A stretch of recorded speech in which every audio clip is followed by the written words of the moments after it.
ఆలయాల్లో online payments, ప్రధాన ఆలయాల్లో ఈ హుండీ, ప్రతి సేవకు క్యూఆర్ కోడ్తో చెల్లింపు, బ్యాంక్ అకౌంట్లు సైతం వేర్వేరుగా, ఆదాయం సైతం సులభంగా కౌంట్, అందుబాటులోకి తెచ్చిన ఎండోమెంట్, మేడారంలోనూ డిజిటల్ పేమెంట్స్. నిజంగా దేవుణ్ణి మొక్కాలంటే పైసలు ఇచ్చి మొక్కాలనా? మరి మిగతా వాటిలలో ఎందుకు లేదు ఈ పైసలు ఇచ్చి మొక్కే సిస్టమ్? చర్చిల్లో లేదు, మసీదుల్లో లేదు, పైసలు పెట్టి మొక్కేది. ఓన్లీ మరి ఆలయాలలోనే ఎందుకు? ఆలయాలలో కూడా మళ్ళీ దాంట్లో ఎన్ని ఏ గ్రేడ్ బి గ్రేడ్ అన్నట్టు ఇట్లా 100 రూపాయల టికెట్, 200 టికెట్, 500 టికెట్, 1000, 10,000 దాకా కూడా ఉన్నాయి. ఎందుకు? దేవుణ్ణి మొక్కాలంటే పైసలు కట్టే మొక్కాల్సిన పరిస్థితి వచ్చింది. ఇటువంటి పరిస్థితి ఉన్నప్పుడు చాలామంది ఆలయాలకు పోతలేరు. తిరుపతికి డబ్బున్నోడే తిరుపతికి పోతున్నాడు, డబ్బు లేని వాళ్ళు తిరుపతికి పోతలేరు. ఆ తిరుపతి దేవుని చూడని వాళ్ళు కూడా చాలామంది ఉన్నారు, కొన్ని వేల మంది ఉన్నారు. తిరుపతికి పోవాలంటే మినిమం బాగా పైసలు ఖర్చు అయితే, ఆ లైన్లో నిలబడాలి, చాలాసేపు నిలబడాలి. ఉచిత దర్శనం అని చెప్తారు, దానికి ఒక టైం కేటాయిస్తారు. మన గొర్రెనుగా బంధించినట్టు బంధిస్తారు, ఆ రూమ్లలో బంధించి లాస్ట్ వదులుతారు. వదిలినా నువ్వు ఉచిత దర్శనమే, కానీ అక్కడ ఉన్న ఖర్చులు కూడా అట్లుంటాయి. అంటే ఇంత దోపిడీ ఆలయాలలో విపరీతమైన దోపిడీ జరుగుతున్నది. కొంతమందికి ఏమో వీఐపీలకి ఏమో పాసులు ఉంటాయి, ఫ్రీ దర్శనం దొరుకుతుంది. మరి వాళ్ళకు ఫ్రీ దర్శనము, మిగతా వాళ్ళకు డబ్బుల దర్శనం. పేదోళ్లకు మళ్ళీ ఫ్రీ అంటారు, వాళ్ళనేమో వందల వేల మందిని ఒక్కొక్క రూమ్లో కుక్కి పంపిస్తారు. మళ్ళీ రాజకీయ నాయకులకు ఫ్రీ, వాళ్ళకు ప్రోటోకాల్, వాళ్ళకు రూములు ఫ్రీ, దర్శనాలు ఫ్రీ. ఎందుకు రాజకీయ నాయకులకు? ఏం బీకొచ్చిరని వాళ్ళకు ఫ్రీ. వాళ్ళు కూడా డబ్బులు పెట్టే పోవాలి కదా, జీతాలు తీసుకుంటున్నారు కదా, వాళ్ళకు ఫ్రీ, ప్రోటోకాలు అన్నీ ఉంటాయి. మళ్ళీ మిగతా దాంట్లో ఉండదు. దేవుని ఆదాయం ఉంటుంది కదా, ఆదాయంలోనేమో అందరికీ పంచుతుంటారు, ప్రతి ఒక్కరికి. మరి అన్నిట్లలో ఉన్నది సిస్టమే, ఆలయాలలో కూడా అదే సిస్టమ్ ఉండాలి. టికెట్ల రేట్లు పెంచుడు కూడా వాళ్ళు నిర్ణయం తీసుకుంటారు. వాడు రేట్లు తగ్గించేది ఉండదు, లడ్డు రేట్లు పెంచుతుంటారు.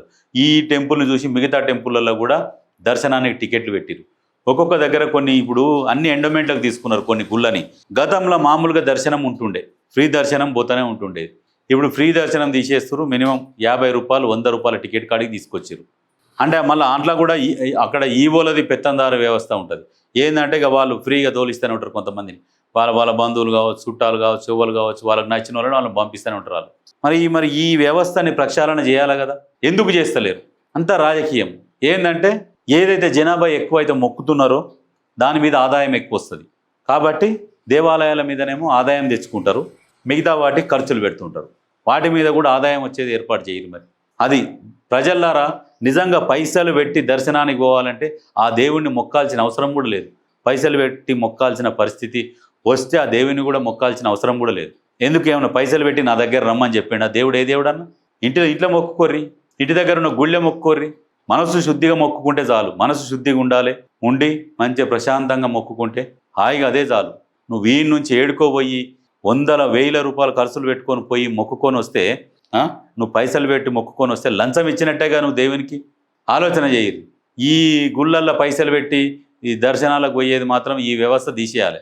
నువ్వేమన్నా ఉంటే అఫీషియల్గా డబ్బు ఉన్నోనికి హుండీలు పెట్టు, వాళ్ళ చేతనైతే ఆ హుండీలలో వేస్తాడు.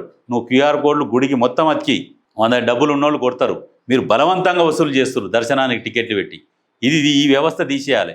దర్శనంకి టికెట్ అనేది పెట్టిరు కదా, ఆ వ్యవస్థను తీసేయరు.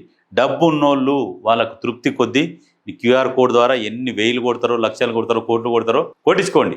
కానీ ఈ దర్శనానికి ఈ టికెట్లు పెట్టిరు కదా, ఈ వ్యవస్థ బాగలేదు. అది మారాలి.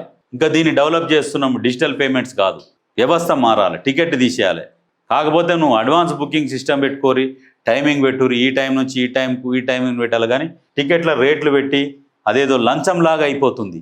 అధికారులు లంచం తీసుకుంటురా అన్నట్టు. ఇప్పుడు గుడి దగ్గర కూడా దర్శనానికి పోతే టికెట్ పైసలు పెడుతుంటుంది, అది కూడా లంచం కిందనే. దేవుని కోరికలు కోరుకోవడానికి పోతే పైసలు ఇచ్చి కోరుకోవాల్సి వస్తుంది.